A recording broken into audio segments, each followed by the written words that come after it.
मुल्क के top 7 gamers ने वज़ीर-ए-आज़म नरेंद्र मोदी से की मुलाकात। गेमिंग इंडस्ट्री से मुतालिक मुख्तलिफ मसाइल पर किया तबादला ख्याल। पीएम ने गेमर्स को सफाई जैसे मसाइल पर मबनी गेम्स बनाने का दिया मशवरा। गेमिंग खिलाड़ियों के साथ कंप्यूटर और मोबाइल पर गेम्स भी खेले। इंतखाबी मुहिम में बीजेपी के कदावर लीडरों ने लगाया दम। अमित शाह ने तमिलनाडु के कन्याकुमारी में किया अजीम शान रोड शो। नागालैंड में जेपी नड्डा ने शुमाल मशरक में होने वाले तरक्याती कामों का कराया शुमार। राजनाथ सिंह ने छत्तीसगढ़ के बस्तर और कांगेर में कांग्रेस को घेरा। कांग्रेस समेत इंडी इत्तेहाद ने इंतखाबी मुहिम को किया तेज। राहुल गांधी ने छत्तीसगढ़ के बस्तर में कांग्रेस की गारंटियों के नाम पर मांगे वोट। उत्तराखंड के रामनगर और हरिद्वार में प्रियंका वाड्रा का जलसे-ए-आम। आरजेडी ने इंतखाबी मंशूर किया जारी। ऑस्ट्रेलिया के शहर सिडनी में हमलावर ने चाकू से वार करके 5 अफराद का किया कत्ल। हमलावर ने पुरहुजूम शॉपिंग सेंटर में मौजूद लोगों को बनाया निशाना। पुलिस ने जवाबी कार्रवाई करते हुए हमलावर को किया हलाक।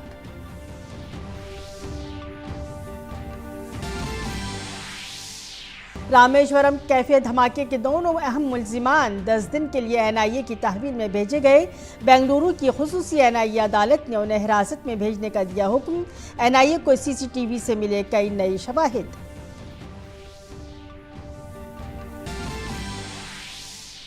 बैसाखी विश्व बिशोब बोहाग बिहू पयला बोईशाख वैशाखादी और पतांडो के त्यौहार के मौके पर मुल्क भर में ज़बरदस्त जोश खरोश और खुशी। सदर, नायब सदर और वज़ीर-ए-आज़म ने किया नेक ख्वाहिशात का इजहार।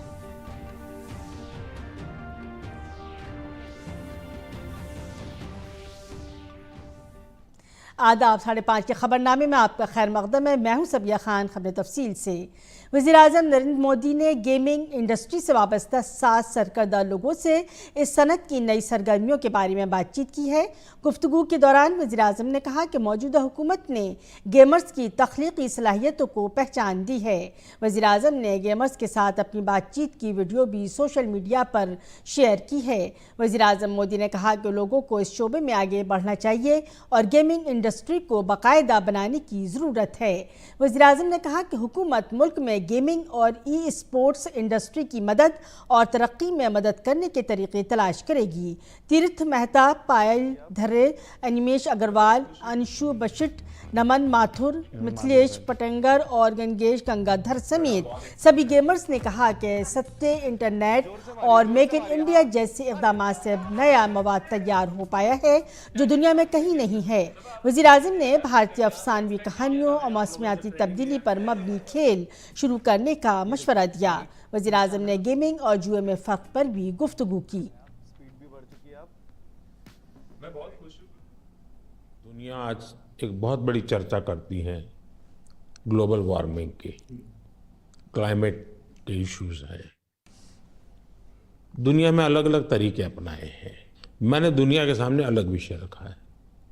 मैंने कहा है मिशन लाइफ, और लाइफ शब्द से मेरा मतलब है लाइफस्टाइल फॉर एनवायरनमेंट। अगर मान लीजिए मैं एक ऐसी गेम बनाऊं जो क्लाइमेट की चैलेंज को कैसे हम मिट करेंगे, कौन से रास्ते होंगे, किस किस रास्ते से जाएंगे, किस रास्ते से ज़्यादा सफलता मिलेगी, सरलता मिलेगी। जैसे हम लोग स्वच्छता के विषय को लेकर के ही गेम बने और हर बच्चा खेले। भारत के जो वैल्यूज़ हैं वो नई पीढ़ी उसको जीना सीखे, उसका महत्व समझे और उसको बैकग्राउंड इंफॉर्मेशन मिले। दुनिया आज बेंगलुरु के रामेश्वरम कैफे धमाका केस में तफ्तीशकारों को एक और सबूत मिला है। कैफे में आईईडी धमाके के मुलजिम की एक और सीसीटीवी फुटेज मंजर आम पर आ गई है, जिसमें मुलजिमान कोलकाता के इकबालपुर इलाके में ड्रीम गेस्ट हाउस में फर्जी नामों से चेक इन करते नजर आ रहे हैं। धमाके के मामले में 42 दिन की तफ्तीश के बाद कौमी तहकीकाती एजेंसी एनआईए ने मुलजिम अब्दुल मतीन अहमद ताहा और मुसव्विर हुसैन शाहजेब को गिरफ्तार किया था। दोनों मगरबी बंगाल से हैं। इन दोनों मुलजिमीन को एनआईए ने आज बेंगलुरु की खुसूसी अदालत में पेश किया। एनआईए की खुसूसी अदालत ने उन्हें 10 दिन की तहवील में भेज दिया। अब एनआईए उनसे धमाकों के सिलसिले में पूछताछ करेगी। Senior BJP leader Amit Shah ने तमिलनाडु के कन्याकुमारी में बीजेपी उम्मीदवार की हिमायत में रोड शो किया। इस दौरान उन्होंने आवाम से खिताब किया। उन्होंने कहा कि वज़ीर-ए-आज़म मोदी ने मुल्क और दुनिया में तमिल ज़बान और सकाफ़त का वक़ार बढ़ाने का काम किया है। अमित शाह ने डीएमके पर सनातन और राम मुखालिफ होने का इल्ज़ाम लगाया।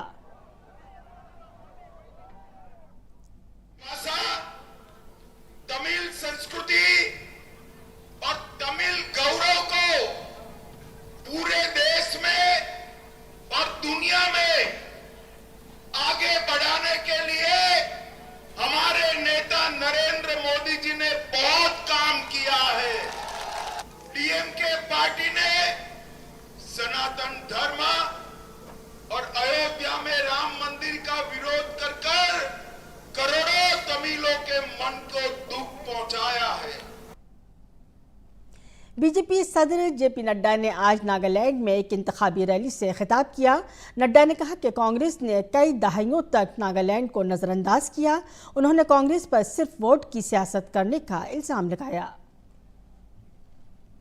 Had a policy of vote पाओ और भूल जाओ, get the votes and forget them, forgive them and forget them, भूल जाओ, कोई याद रखने की जरूरत नहीं।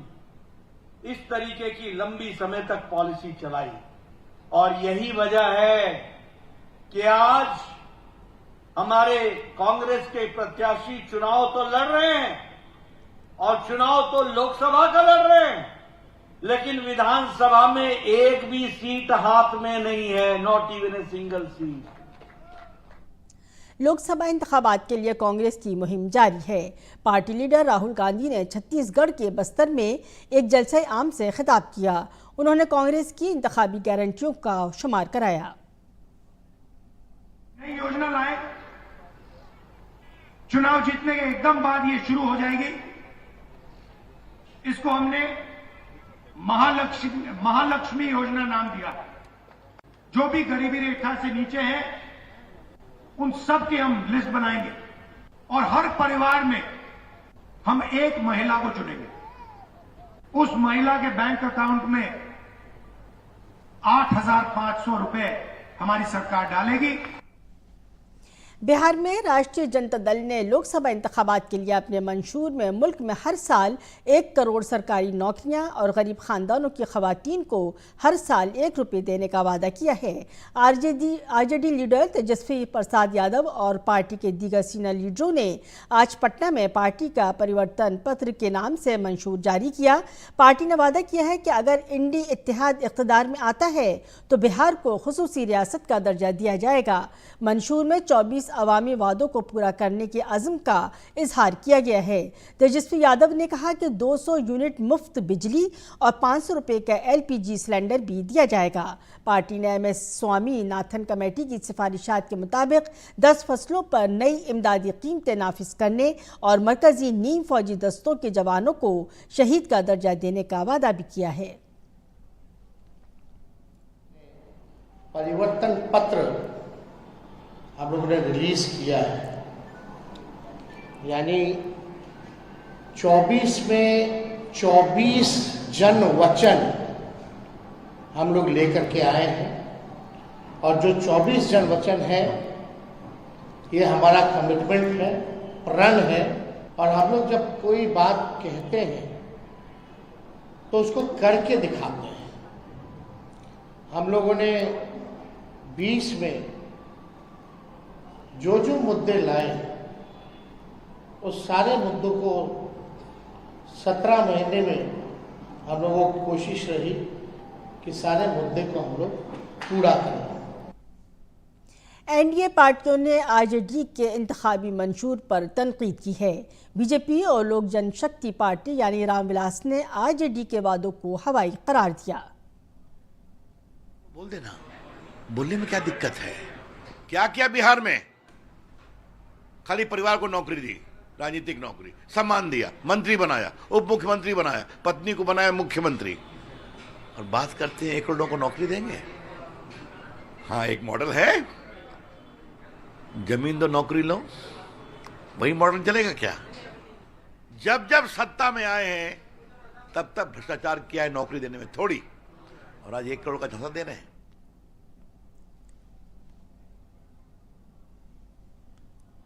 और उस वक्त कैसे नौकरियां बांटी गई। अगर 1 करोड़ लोगों को नौकरी ये दे सकते तो एक लंबे समय तक इन्हीं के परिवार के लोग बिहार की सत्ता में रहे। और उस वक्त कैसे नौकरियां बांटी गईं ये हम में से किसी को बताने की ज़रूरत नहीं है। चुनावी समय में वादे बड़े बड़े किए जाते हैं, बातें बड़ी बड़ी कही जाती हैं, पर हकीकत जब खुद सत्ता में आते हैं तो उसके बाद पता चलता है, फिर बहाने बनाए जाते हैं। फिर कहा जाता है कि हमने गठबंधन की सरकार नहीं तो अपनी सरकार के लिए कहा था। ये तमाम बातें कही जाती हैं। कांग्रेस की सेंट्रल इलेक्शन कमेटी की मीटिंग आज शाम पार्टी हेडक्वार्टर दिल्ली में होगी। मीटिंग में लोकसभा इंतखाबात के लिए उम्मीदवारों के इंतखाब पर गौर किया जाएगा। पार्टी सदर मल्लिकार्जुन खड़गे मीटिंग की सदारत करेंगे। मीटिंग में कांग्रेस पार्लिमानी पार्टी की सदर Sonia Gandhi, general secretary KC. Venugopal और दीगर सीनियर लीड पार्टी कायदीन के भी मौजूद होने का इम्कान है। एक तरफ लोकसभा इंतखाबात के लिए मुख्तलिफ पार्लिमानी हलकों से उम्मीदवारों की फहरिस्त जारी हो चुकी है, वहीं कुछ इलाके ऐसे हैं जहां अब तक सिर्फ उम्मीदवारों के नामों पर कयास आराइयाँ की जा रही हैं। रायबरेली पार्लिमानी हलका भी इनमें से एक है। कांग्रेस और बीजेपी दोनों पार्टियों ने अभी तक यहां से अपने उम्मीदवारों का ऐलान नहीं किया है।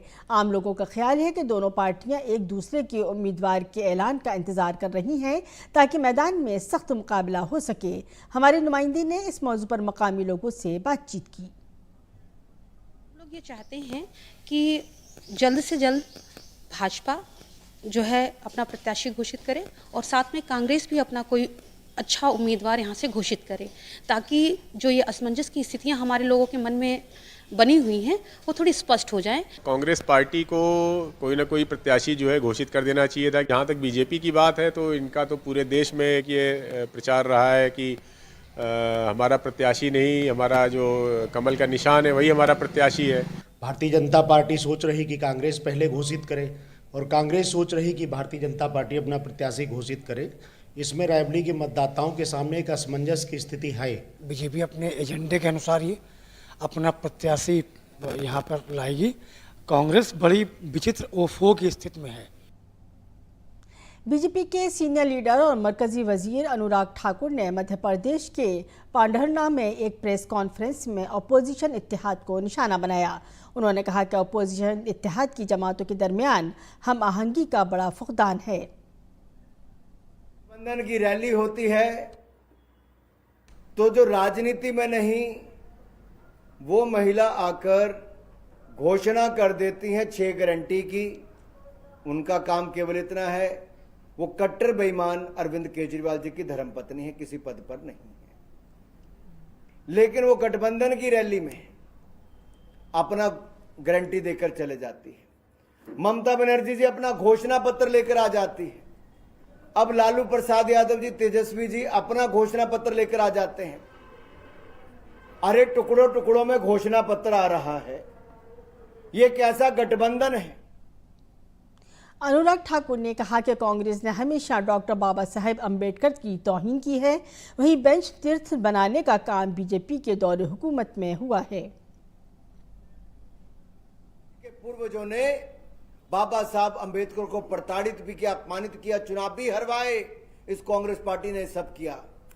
लेकिन जैसे ही गैर कांग्रेसी सरकारें आई, भारत रत्न भी मिला और मोदी सरकार में तो पंच तीर्थ बनाने का काम बाबा साहब अम्बेडकर की 5 स्थानों पर हुआ। अनुराग ठाकुर ने कांग्रेस को कबाइल मुखालिफ सोच रखने वाली पार्टी करार दिया। जातिवाद, परिवारवाद की राजनीति करने वाली कांग्रेस पार्टी, ये तुष्टीकरण करने वाली कांग्रेस पार्टी ट्राइबल व्यक्ति को लाने की बात करें, उनके नाम पर वोट पाएं और जब वो कांग्रेस पार्टी छोड़कर जाएं तो ट्राइबल का जितना अपमान नकुलनाथ जी ने किया है, अपमानित किया, ये इतनी बड़ी गाली उन्होंने पूरे ट्राइबल समाज के लिए निकाली है। मुंह तोड़ जवाब हमारे जनजातीय क्षेत्र के लोगों को देना चाहिए। बाला मध्य प्रदेश के नक्सल मुतासरा इलाके बालाघाट में 19 अप्रैल को वोटिंग होनी है। डीडी न्यूज़ के नुमाइंदे आदित्य श्रीवास्तव ने ये जानने की कोशिश की कि इस बार यहाँ के नौजवानों और दीगर वोटरों के लिए इंतखाबात में क्या मसाइल हैं। मध्य प्रदेश का नक्सल प्रभावित क्षेत्र है बालाघाट और बालाघाट के युवा इस वक्त हमारे साथ मौजूद हैं। 19 अप्रैल को मतदान होना है बालाघाट में और आखिर क्या मुद्दे हैं उन युवाओं के, कैसी सरकार वो चाहते हैं, हम जानने के लिए निकले हैं उनसे। हम जो सरकार चुनने जा रहे हैं वो सरकार हमारे राष्ट्र को, यानी हम अपने उस सरकार को हमारा राष्ट्र दे रहे 5 साल के लिए, जिस समय में सरकार उस राष्ट्र को, हमारे राष्ट्र को उन्नति की ओर ले जाए, ये सोच के वोट करूंगा सर मैं। ऐसा उम्मीदवार चुने कि हमारा देश, हमारे देश की प्रगति करे और उन्नति की ओर अग्रसर हो। हमारे देश में यूथ को सबसे बड़ी प्रॉब्लम है बेरोजगारी की, तो मैं चाहता हूँ कि जो भी सरकार अभी आती है तो सबसे पहले यूथ के लिए रोजगार के अवसर ओपन करे। ऐसी सरकार होना चाहिए जो मतलब छात्रों का और देश के जो मतलब युवा बेरोजगार है उनकी मतलब हेल्प करें। यदि हम इस बार देखें तो यहाँ पे महिला प्रत्याशियों को खड़ा किया गया है, तो हाँ मुख्य रूप से महिला को केंद्रित करके ही हर चीज़ की जा रही है। हमें पढ़ने बहुत दूर दूर जाना पड़ता है। यहाँ पे गर्ल्स के मेडिकल के कॉलेज गवर्नमेंट नहीं है, हमें यानी कि भोपाल, दिल्ली, जबलपुर जाना पड़ता है। अगर से बालाघाट में गवर्नमेंट कॉलेज होंगे तो हम यहाँ पढ़ सकते हैं आराम से। ज़्यादा से ज़्यादा यहाँ पे शिक्षा पे ध्यान दिया जाए। जो गाँव के बच्चे यहाँ पे आ रहे हैं उन्हें हॉस्टल्स और कॉलेज में अच्छी स्कॉलरशिप मिले। पेपर्स हो रहे हैं, उनके रिजल्ट डिले हो रहे हैं, तो ये सब परेशानियां हो रही है। जैसे मेन मुद्दे जो है ना यहाँ का डेवलपमेंट में जो है ना एजुकेशन सेक्टर जैसे लैग कर रहा है। लोगों के अंदर बहुत प्रतिभा है। बालाघाट में सबसे ज़्यादा गंदगी रहती है, हर जगह गंदगी, हर जगह यानी जहाँ देखो वहीं कचरा कूड़ा। रोजगार के साधन अगर मिल जाए बालाघाट के लोगों को तो हजारों की तादाद में जो पलायन होता है हर साल बड़े बड़े शहरों की ओर, वो रुक जाएगा। बड़ा पिछड़ा इलाका है मध्य प्रदेश का बालाघाट, लेकिन उनके सामने कई मुद्दे हैं। रोजगार एक बहुत बड़ा मुद्दा है, विकास एक बहुत बड़ा मुद्दा है, पलायन एक बहुत बड़ा मुद्दा है। इनको ध्यान में रखकर वो इस बार वोट करने जा रहे हैं और उम्मीद कर रहे हैं कि इसकी बार जो अब सरकार आए वो इन मुद्दों को पूरा करने में सफल हो और उनकी आकांक्षाओं पर खरा उतरे। कैमरामैन गौरव निरुड़कर के साथ आदित्य श्रीवास्तव, डीडी न्यूज़, बालाघाट। दौसा में वज़ीर-ए-आज़म नरेंद्र मोदी के रोड शो के बाद बीजेपी उम्मीदवार कन्हैया लाल मीणा अपनी जीत को लेकर काफ़ी पुरएतमाद नजर आए। दौसा हल्का राजेश पायलट के बाद सचिन पायलट का गढ़ समझा जाता है। हमारी नामानिगार विशाल बैरिस्टो ने दौसा में बीजेपी के कन्हैया लाल मीणा से खुसूसी बातचीत की।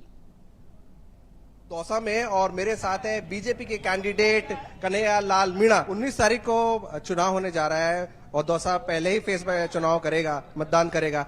आप कितने कॉन्फिडेंट लग रहे हैं इस रोड शो के बाद? देखिए, रोड शो के बाद में मैं नहीं, आम जन से भी आप पूछोगे वो सब आपको बता देंगे। वैसे मैं कह सकता हूँ 101% यहाँ से भारतीय जनता पार्टी जीतेगी। अच्छा, एक 25 की 25 सीटें जीतेगी। अच्छा, एक आखिरी सवाल, आपका मुकाबला है कांग्रेस के मुरारी लाल मीणा से। एक ही समाज के दो लोग हैं आमने सामने, कितना मुश्किल है या कितना आसान है आपके लिए? देखिए, मुश्किल वाली कोई बात ही नहीं है। आम जन में भारतीय जनता पार्टी के प्रति जो लगाव है, जो रुझाव है, जो मोदी जी के प्रति, जो मोदी जी की योजनाएं हैं, मोदी जी के जो काम है, उनके प्रति जितना आम जन का और उनमें जो विश्वास है उसको देखते हुए भारतीय जनता पार्टी जीती। तो ये थे कन्हैया लाल मीणा, जिनका ये कहना है कि मोदी जी के रोड शो के बाद इनकी जीत सुनिश्चित हो गई है। कैमरामैन रमाकांत के साथ मैं विशाल बैरिस्टो, डीडी न्यूज़, दौसा। हैदराबाद हल्के से बीजेपी उम्मीदवार माधवी लता ने उपगोड़ा इलाके में घर घर जाकर इंतखाबी तशहीर की। माधवी लता का मुकाबला AIMIM के सदर असदुद्दीन ओवैसी से है।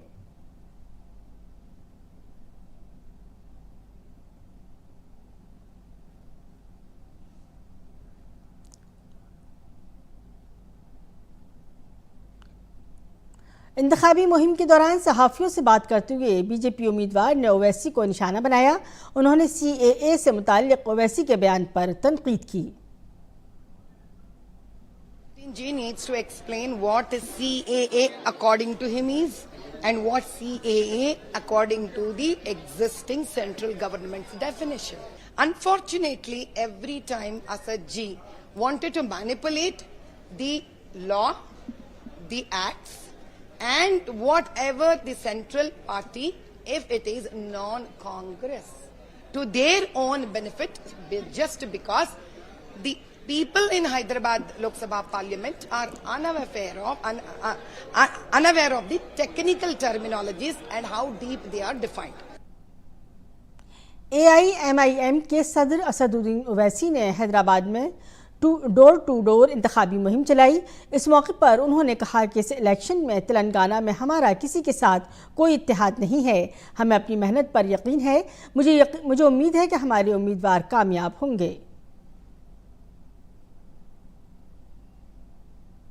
दिल्ली एक्साइज पॉलिसी मामले में दिल्ली हाई कोर्ट के फैसले के खिलाफ अरविंद केजरीवाल की अपील पर सुप्रीम कोर्ट के जस्टिस संजीव खन्ना और जस्टिस दीपांकर दत्ता की बेंच आइंदा पीर को समाअत करेगी।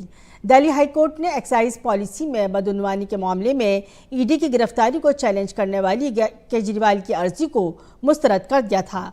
अदालत ने कहा था कि बाद नज़र में ईडी के इल्ज़ामात से ये जाहिर होता है कि बतौर वज़ीर आला कुछ ख़ास शराब कंपनियों को फ़ायदा पहुंचाने और आम आदमी पार्टी के चीफ कन्वीनर के तौर पर उन कंपनियों से मिले रिश्वत का पैसा गोवा असम्बली इंतखाबात में इस्तेमाल करने में केजरीवाल का सबसे अहम रोल था।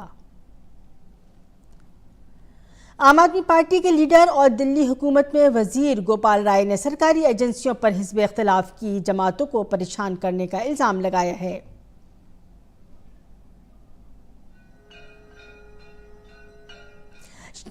श्री अयोध्या धाम में रामनवमी के मौके पर मुनक़िद होने वाले सूर्य तिलक महोत्सव के लिए तमाम तैयारियां मुकम्मल कर ली गई हैं। श्री राम मंदिर के गर्भगृह में नस्ब राघव के माथे पर 17 अप्रैल को दोपहर 12 बजे सूर्य तिलक का दर्शन होगा, जो तकरीबन 5 मिनट तक अकीदतमंदों को नजर आएगा। साइंसदानों की मदद से इस सूर्य तिलक का मुसलसल 2 दिन तक तजुर्बा किया गया, जो कामयाब रहा। ये पहली बार होगा कि भगवान सूर्य की किरणें मुनक्किस होकर सीधे राघव के सर पर पड़ेंगी और उनके सालगिरह के मौके पर सूर्य की किरणों से अभिषेक करके उनके अवतार के त्यौहार को और भी शानदार बनाएगी।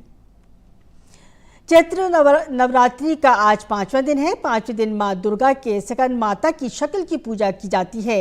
दिल्ली के झंडेवालान मंदिर में सुबह से ही अकीदतमंदों का हुजूम है।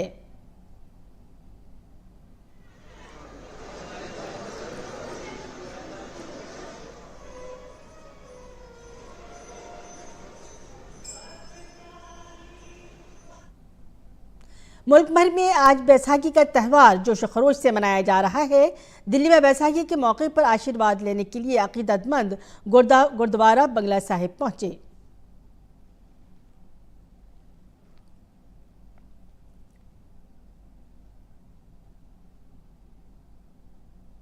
सदर जमहूरिया द्रौपदी मुर्मू ने 13 और 14 अप्रैल 2024 को मनाए जाने वाले त्यौहार बैसाखी की मुबारकबाद पेश की है। सदर जमहूरिया ने अपने पैगाम में कहा, वैशाखी विश्व विषभ भाग बिहू पोयला बोईशाखी के मुबारक मौके पर मैं भारत और बैरून मुल्क रहने वाले तमाम भारतीयों को तहे दिल से मुबारकबाद देती हूँ और नेक ख्वाहिशात का इजहार करती हूँ। भारत के मुख्तलिफ हिस्सों में मनाए जाने वाले ये त्यौहार हमारे मुतनव्व सकाफती विरसे का मुतहर्रिक इजहार है। ये त्यौहार इत्तेहाद, हम आहंगी और भाईचारे को फ़रोग़ देते हैं। ये तमाम त्यौहार समाजी हम आहंगी की अलामत के तौर पर हमारी ज़िंदगियों में नई तवानाई और जोश पैदा करते हैं। इन त्यौहारों के ज़रिए हम अपने अन्नदाता किसानों की मेहनत का एहतराम करते हैं और उनके तई इजहार तशक्कुर करते हैं। मेरी दुआ है कि ये त्यौहार हर एक की ज़िंदगी में खुशहाली और सुकून लेकर आएँ। वज़ीर-ए-आज़म नरेंद्र मोदी ने बैसाखी पर हम वतनों को मुबारकबाद दी है। उन्होंने एक्स पर लिखा, सबको बैसाखी की मुबारकबाद। दुआ है कि त्यौहार जिसका ताल्लुक़ फसल की कटाई से भी है, हर एक की ज़िंदगी में खुशहाली और खुशी लाए। ये खूबसूरत रवायात को फ़रोग़ देने और इत्तेहाद के एहसास को बढ़ाने का भी मौका है।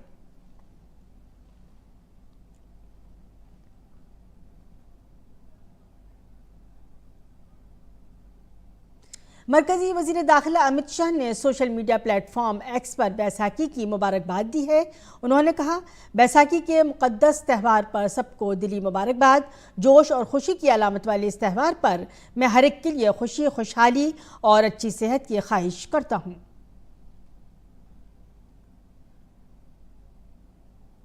जलियांवाला बाग का कत्लेआम भारत की तारीख का एक बदनुमा वाक़या है। जलियांवाला बाग भारत की आज़ादी की तारीख का वो वाक़या है जिसके बारे में सोचते हुए भी रूह कांप जाती है। ये अलमनाक वाक़या 13 अप्रैल 1919 को पेश आया जब पंजाब के अमृतसर में गोल्डन टेम्पल से थोड़े फासले पर वाक़ जलियांवाला बाग में निहत्ते बेगुनाहों का कत्लेआम किया गया। अंग्रेज़ों ने निहत्ते भारतीयों पर अंधाधुंध फायरिंग की थी। इस दर्दनाक और अफसोसनाक दिन को भारत की तारीख में एक स्याह वाक़े के तौर पर याद किया जाता है। जलियांवाला बाग के कत्लेआम में तकरीबन 1000 अफराद हलाक और 1000 से ज़ायद ज़ख्मी हुए थे। भारतीयों के कत्लेआम का ये मकाम आज भले ही खराज तहसीन का मकाम बन गया हो, लेकिन ये हमें याद दिलाता है कि हमने आज़ादी की क्या कीमत अदा की और कितने मुहिब वतन लोगों ने इसके लिए कुर्बानियाँ दी हैं। वज़ीर-ए-आज़म नरेंद्र मोदी ने ट्विटर पर कहा, मुल्क भर में अपने अहले खाना की तरफ से मैं जलियांवाला बाग कत्लेआम के तमाम बहादुर शहीदों को दिल की गहराइयों से खराज अक़ीदत पेश करता हूँ। 13 अप्रैल 1919 के वो 10 मिनट हमारी आजादी की लड़ाई की वो सत्य गाथा, चीर गाथा बन गई। अमानवीयता की सारी हदें पार कर देती। वो मासूम बालक बालिकाएं, वो बहनें, वो भाई, जिनके सपने आज भी जलियांवाला बाग की दीवारों में अंकित गोलियों के निशाने में जलियांवाला बाग वो स्थान है जिसने सरदार उधम सिंह, सरदार भगत सिंह जैसे अनगिनत क्रांतिवीरों को हिंदुस्तान की आजादी के लिए मर मिटने का हौसला दिया। ये मेरा सौभाग्य रहा है कि मुझे कई बार जलियांवाला बाग की इस पवित्र धरती पर आने का, यहाँ की पवित्र मिट्टी को माथे पर लगाने का सौभाग्य मिला। जलियांवाला बाग की पवित्र मिट्टी को मेरा अनेक अनेक प्रणाम। ऑस्ट्रेलिया के शहर सिडनी की एक मसरूफ मॉल में चाकू से हमला करने का वाक़या सामने आया। पुलिस ने बताया कि सिडनी के एक शॉपिंग सेंटर में मुतादद अफराद पर चाकू से हमला किया गया। ये दिल दहला देने वाला वाक़या वेस्ट फील्ड बांडी जंक्शन मॉल कॉम्प्लेक्स में पेश आया। वाक़े के वक्त मॉल खरीदारों से खचाखच भरा हुआ था। इस हमले में अब तक 5 अफराद के मारे जाने की इत्तला है। कई लोग जख्मी भी हुए हैं। हलाकतों की तादाद बढ़ सकती है। पुलिस ने कहा है कि हमलावर मारा गया है। वाक़े के बाद मॉल को बंद कर दिया गया है और लोगों से इस जगह से दूर रहने की अपील की गई है। ऑस्ट्रेलियाई वज़ीर-ए-आज़म एंथोनी अल्बानीज़ ने सोशल मीडिया प्लेटफॉर्म एक्स पर अपने पैगाम में कहा, बोंडी जंक्शन पर होने वाले हादसात के बारे में मालूमात मौसूल हुई। मुतादद लोगों की हलाकत की इत्तलात है। ज़ख्मियों के तई हमारी ताज़ियत। इंडियन प्रीमियर लीग में आज राजस्थान रॉयल्स और पंजाब किंग्स की टीमें आमने सामने होंगी। राजस्थान रॉयल्स का सफर इस सीजन में शानदार रहा है। पॉइंट्स टेबल में सरफहरिस्त राजस्थान ने अब तक 5 मैच खेले हैं, जिनमें से उसने 4 में कामयाबी हासिल की है। दूसरी जानिब पंजाब किंग्स अब तक खेले गए 5 मैचों में से सिर्फ 2 ही जीत सका है। आखिरी मैच की बात करें तो दोनों टीमों को सख्त शिकस्त का सामना करना पड़ा। आज के मैच में पंजाब किंग्स अपने होम ग्राउंड पर जीतने की कोशिश करेगी। इसके साथ ही राजस्थान रॉयल्स भी अपनी पिछली कारकर्दगी को दोहराना चाहेंगे और टॉप पर अपनी पोजीशन मजबूत करना चाहेंगे। और इसी पर 5:30 का खबरनामा इख्तिताम पजीर होगा। इजाज़त दीजिए, आदाब।